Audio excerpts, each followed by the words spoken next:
So as far as a healthy spine goes, the physiologic motions that we have are flexion, extension, side bend, rotation, and then we have shearing, which is a pathological spinal motion where you are now over to the side, and then you're flexing and rotating from here.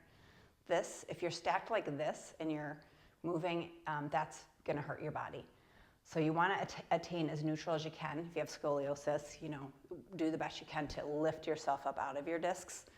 But with most of the people that I have that I'm treating for low back pain or neck pain, or even shoulder, because the shoulder gloms down to the side there, I work on opening up the side body.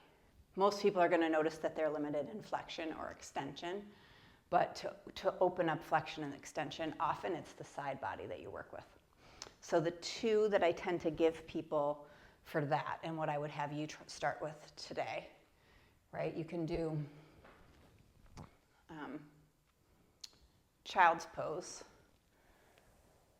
which is going to be that flexion stretching exercise, right? So child's pose regular.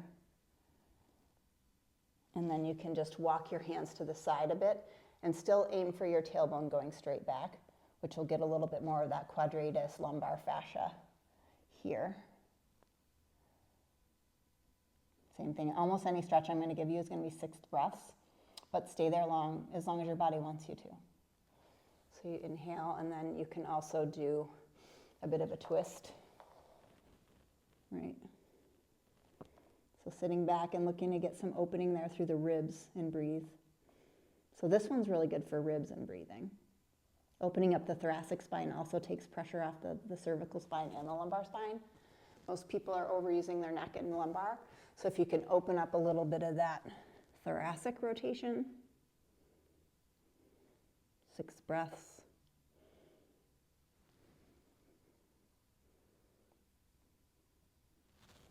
Good. And then I'm sure yoga teachers would get into this a lot more than what I would do, but sort of a triangle-ish type of pose. You're going to have your front foot straight. Your back foot is turned in about, 30 degrees. Your heel is lined up with your arch of your back foot. And then all you're going to do here is you're going to lunge forward, palm forward, whatever range you have. And then you're not trying to just have your shoulder up, but the reason that your arm is up is actually because your pelvis has rotated. So I typically actually have people put their hand on their hip, right? So they're this way. Heart is up. The thing that you're trying to do is rotate this. And you're going to feel a big stretch right here. The first time I was doing this stretch, I felt like all I was doing was getting a bunch of stretch marks. And some animal was tearing my flesh because it was so tight. Right, so if the side body if this is all tight through here and the colon and the hip flexor and all this fascia right here in the pelvis with the quadratus and shortened, those of you that feel like you have a shortened torso, really got to get this opened up, right? So to switch, just switch your feet, roll that foot, and then go. Hands on the pelvis, roll the pelvis to open. And you'll notice, like for me, this side stretches more my groin than this. So we have multiple imbalances that's participating in your low back pain or pelvic floor issues. Hold for 6 breaths. Right, and if you wanted to, and if you had all the other pelvis and the heart is stacked and your jaw is soft, you can, bring this up and go that way if you want. Modification for this.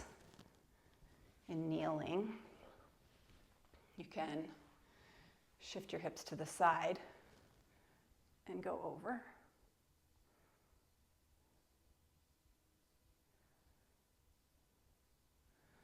Shift your hips to the side, go over, listen to your body. The tendency here is that you could get into like a type 3 shearing where you're shearing your spine a little bit. That's why you're shifting your hips over. And then from here, make sure you're not collapsing down and leaning, that you're up, right? Like the elbows reaching up and the forearm to keep that up. Good, so that's stretching the side part of your body, getting your ribs a little bit more mobile.